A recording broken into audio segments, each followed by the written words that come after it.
Hello and welcome to another episode of Seed Speaks. My name is Sonja Begemann. I'm the editorial director at Seed World Group, and I am so excited because today I have three great guests joining me. I have Rhonda Werner with Ag One Source, Jordan Moss with the Financial Exchange Group, and Simon Leich with Global Executive Search.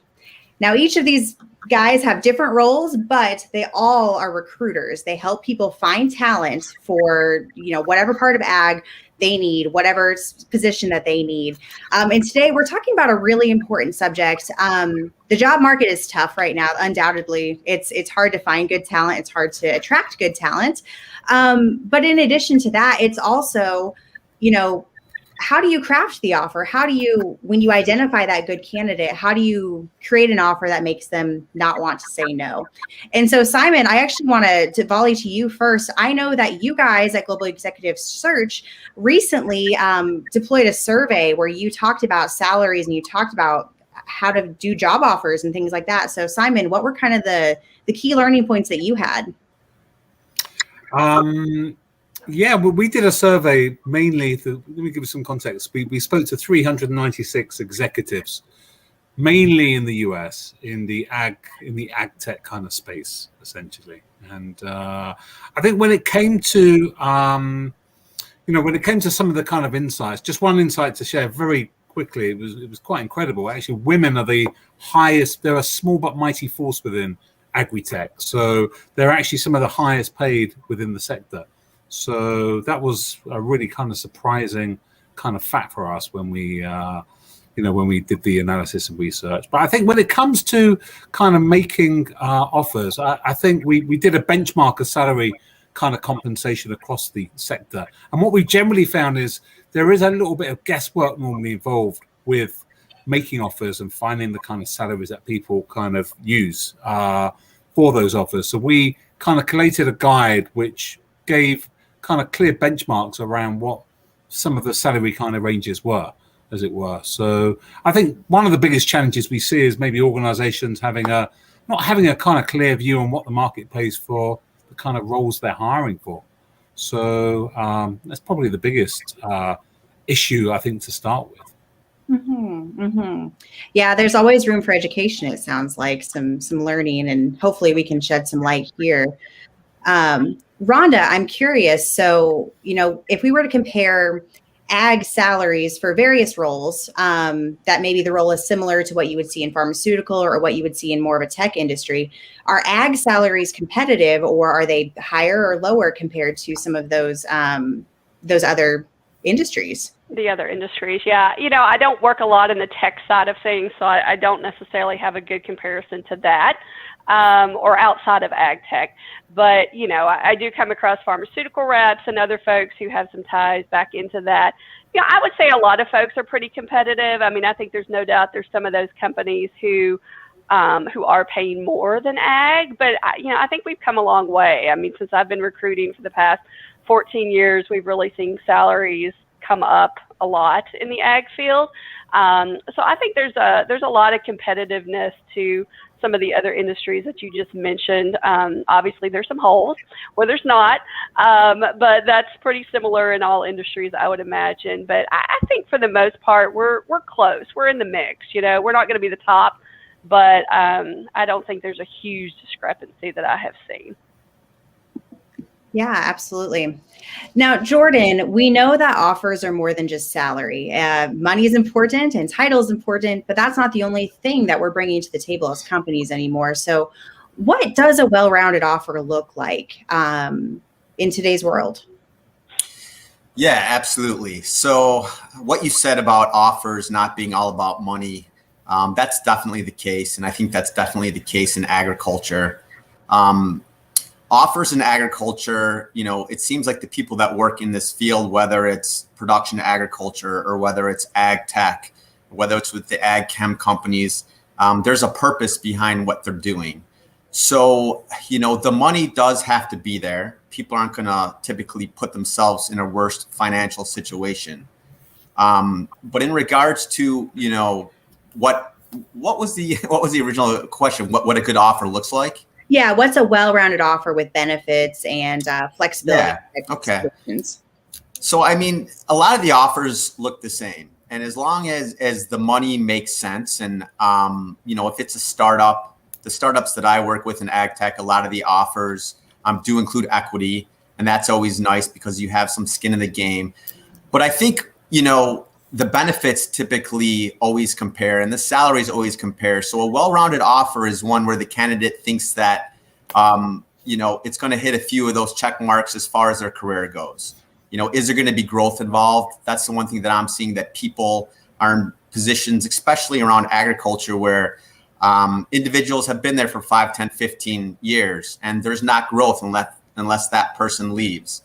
So, it's got to check the boxes. Is there growth involved? Are they set up for success? Do they like the leadership? Do they like the culture? Those, to me, are the important things in an offer. The money has to make sense. I don't see a lot of people putting themselves in a worse financial situation, of course. But, those kind of career goals really need to check the boxes as far as that good offer goes, and compelling more than ever to the candidate now. Absolutely. Now, Simon, he mentioned startup type companies. And as I read through the survey that you guys performed, you did look at, a startup versus maybe a long-standing company, and how they work with their employees and how they craft offers and things like that. What are those differences? If someone's looking at, do I go to a startup or do I go to a long-standing company? What did you see? Yeah, it's interesting. I mean, look, all our business is actually all startup. Within the ag tech domain. And actually, most people, certainly at executive levels, they tend to give up the guarantee of cash compensation or bonus, or guaranteed stock options that vest, or RSUs sometimes. So I think joining a earlier stage startup company, there is more risk involved, and they tend to want to join for the journey. They tend to want to kind of be part of the growth trajectory and share some of the rewards from an equity standpoint and viewpoint, actually. So it's not an easy journey, and they do tend to give up. Mm-hmm. Mm-hmm. Yeah, there's going to be challenges anywhere you go, for sure. That makes sense. Now, Rhonda, you and I talked before about, when we're talking about offers with people, we got to talk about health insurance. We've got to talk about time off. We've got to talk about all these other benefits that are such part of the conversation. So I guess my question for you is, what benefits make a company attractive to someone? And can you also speak to the idea of work from home flexibility? Because thanks to this COVID-19 pandemic, that is part of the conversation now too, more than ever before. Yeah, and I think, with the offer, I've had so many folks in the past that, they want to make an offer to a client or to a candidate, and it's like, okay, well, here's your base salary. We have insurance, we have this, but there's no details. I feel like in an offer, you have to have the details.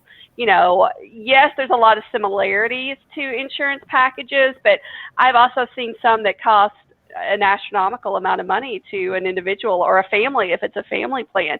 So being able to have all of those details in that offer, or at least attached and easily accessible to them, because you may be able to make more money in base, but if it gets eaten up completely by your insurance policy, then that's not going to be feasible for that particular candidate. So having the details, I think most people want as many details in an offer as they can possibly get.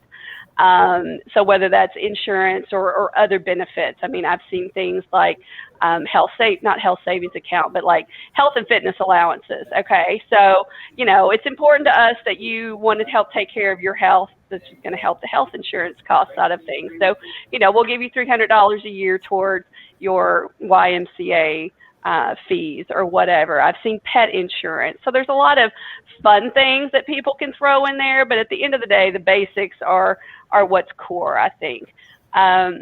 the flexibility to work from home. I would hope at this point in the conversation before you get to an offer, some of that has already been discussed, but lay it out. I mean, things change, we get that, but if being able to work from home 2 days a week is going to be kind of what's key and what's really hooked you into the position, then make sure that that's in the offer and lay that out to that employee. I think that's important to see those kind of things in writing so that they feel more comfortable with that. Yeah, this is truly going to be the case. Mm-hmm. Mm-hmm.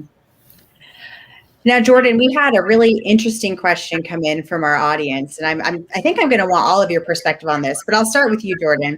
Ashley asked, what is the number one reason someone turns down an offer? So, yeah, I'm getting, it's a very interesting market right now, definitely candidate-driven market. The number one reason really why someone turns down an offer is because, from a dollars and cents perspective, it doesn't make sense. So, if all of the boxes have been checked on the career and the career growth and the money is just not there, oftentimes they're not going to be willing to take a haircut or to even, make a lateral move, especially if you're going into, an ag tech company where there is some risk involved. So, I mean, money is still the number one reason I'd say why people turn down offers. I mean, no question about it. Beyond that, growth is huge to people. Do they feel like they're going to get in a situation where there's opportunity for them to grow, take a leadership position? That would kind of be the number two thing. Yeah. I see, Simon, you and Rhonda both nodding your head. Do you agree with that? Is there anything you would add? No, I do agree with Jordan. One thing I think really important, actually, as candidates go through a process, I think one of the biggest reasons I see is sometimes as they've been interviewed for the position, certainly by their hiring manager, I think the communication through that process from the client organization and how that relationship evolves says an awful lot to the individual about what life is like working for that company. And actually having smoothness, clarity, and focus and coordination around a process, I find is absolutely critical if you want someone to choose you at the end of the day, at the end of the process. Absolutely. That makes sense. It's a window into the world you'd be working in. And so if it's a smooth and comfortable process there, the environment feels good. That makes a lot of sense. Rhonda, is there anything you would add? Yeah, I think a lot of clients miss that. They don't see this as that first impression, or at least they don't see it that way as much as they should. But I mean, and it kind of goes back to the cultural aspect of the company too. Does it feel good? Whether that's the feel good from the smoothness and the communication, or just, does my manager, the person that I'm going to be my manager, do we seem to have a good rapport?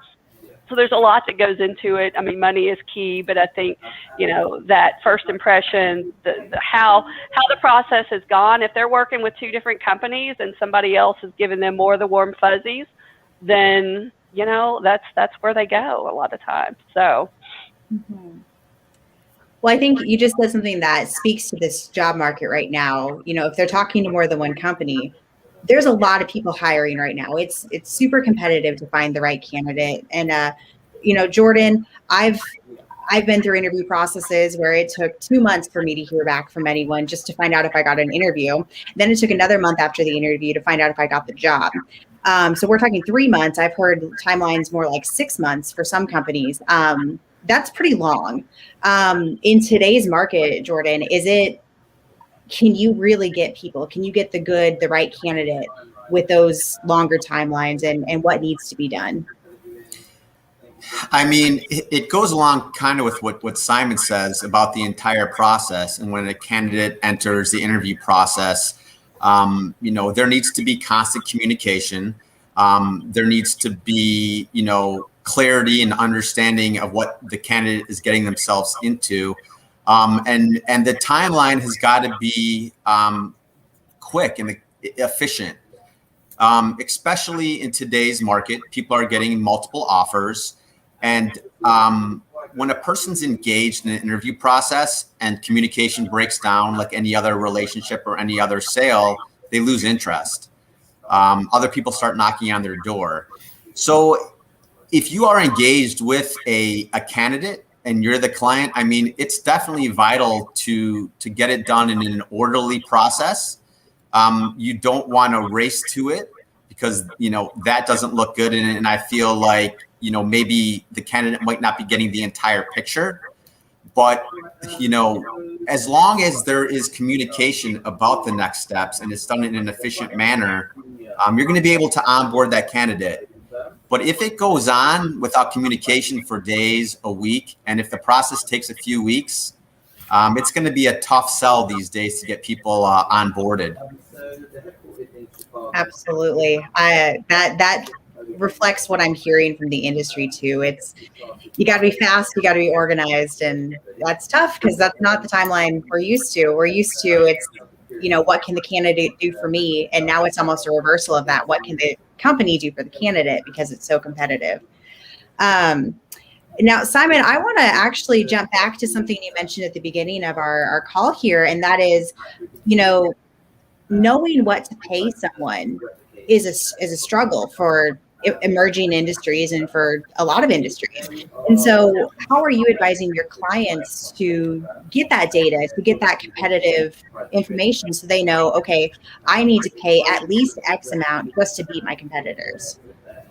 Yeah, I mean, it's fascinating. And a couple of things that are fascinating about it. Ag tech itself, being a relatively newish sector, doesn't necessarily therefore have a salary kind of benchmark guide on its own standing.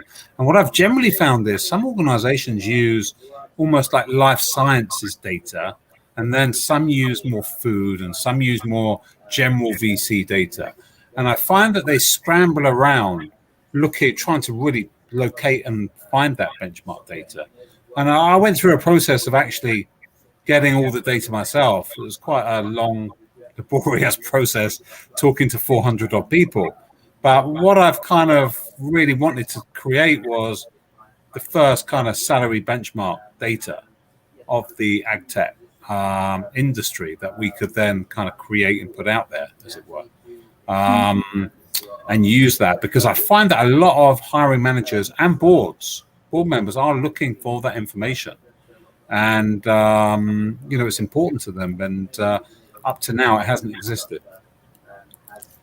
That would be really interesting data to see. So based on, those numbers that you put together, Simon, were you surprised by them in any way? Were they higher or lower than you were expecting? Well, I looked at essentially C-level positions. It was really the CEO and the CEO's management team. And a lot of individuals that I'd spoke to were founders.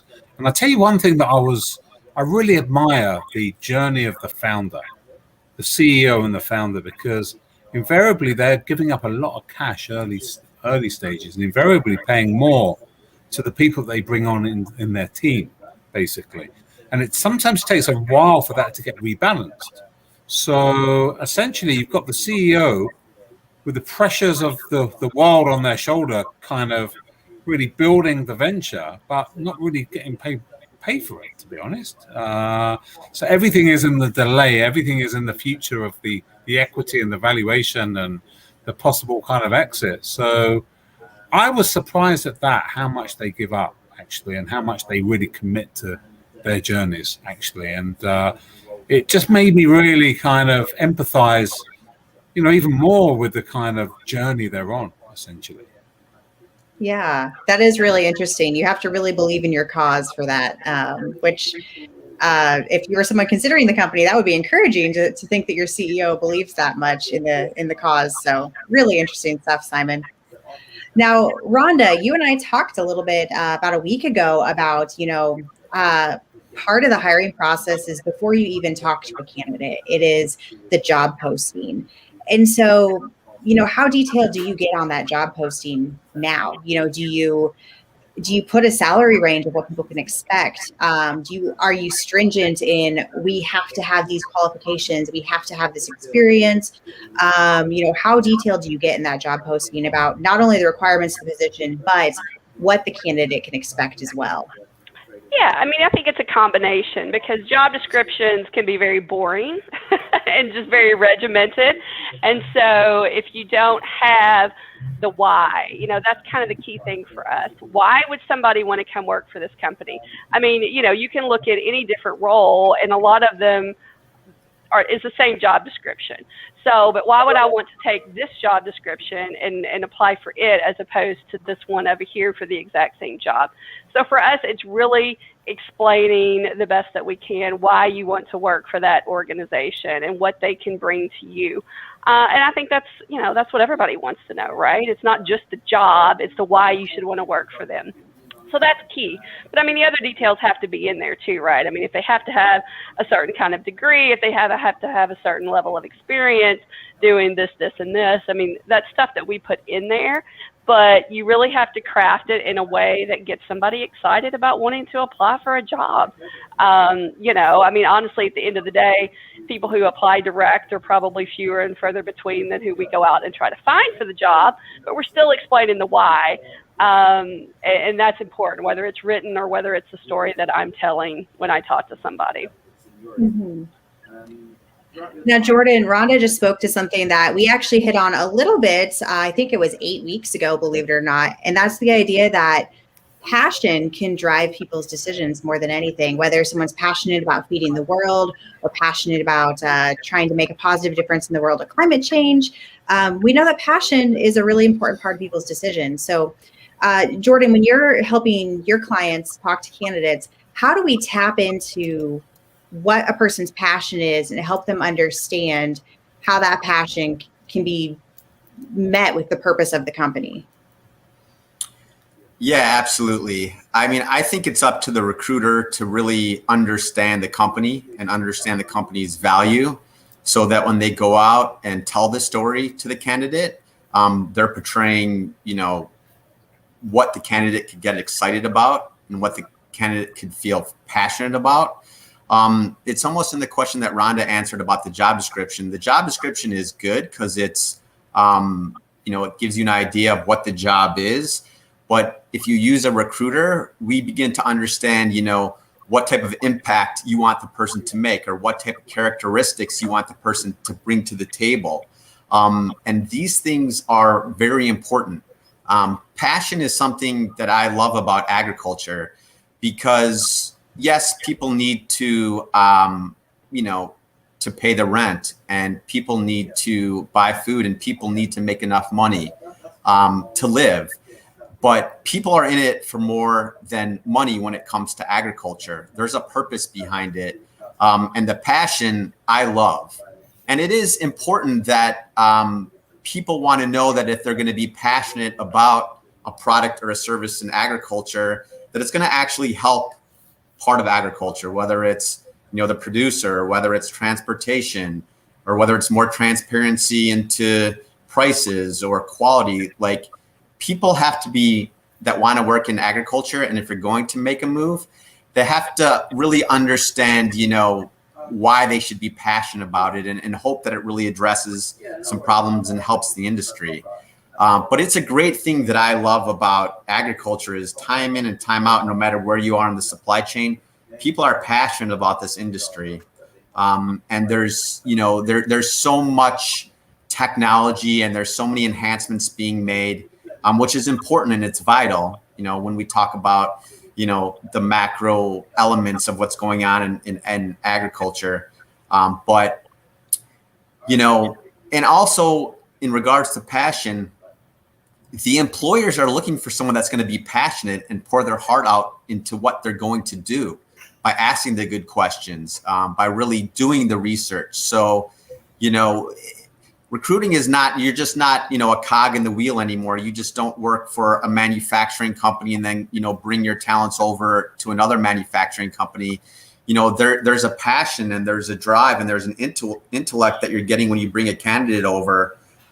And that's vital. And it comes through when the client interviews the candidate.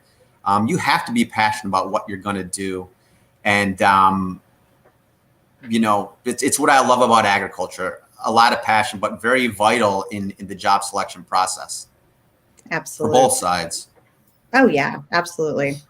All right. Looks like I have time for maybe one more question apiece. I don't want to keep us too long today. But Simon, I am curious. Is it appropriate to ask your candidates for feedback? So let's say that you have a candidate who decides to turn down a position. Can we ask why? Can we try to learn from that experience and get better? 100%. Oh, without doubt.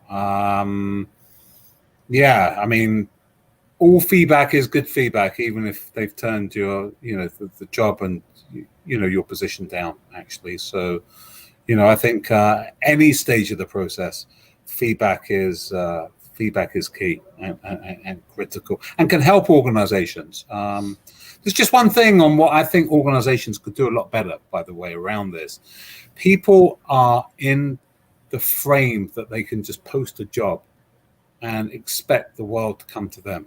And actually, the market has changed. We've all said, candidates have choices now. It's a tougher marketplace.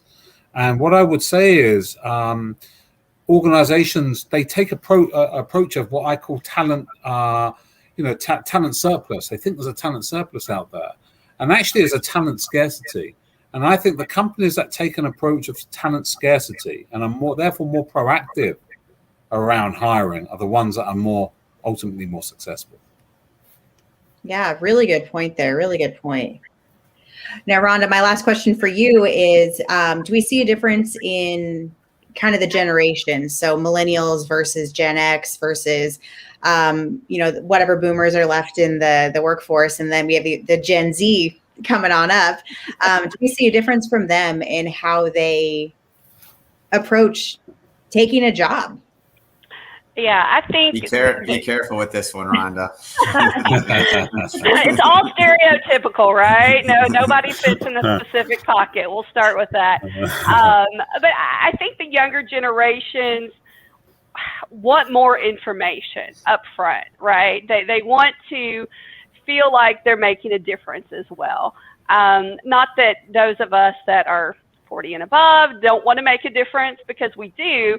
But I mean, I think the younger generation probably has that piece of the passion about the industry even more so.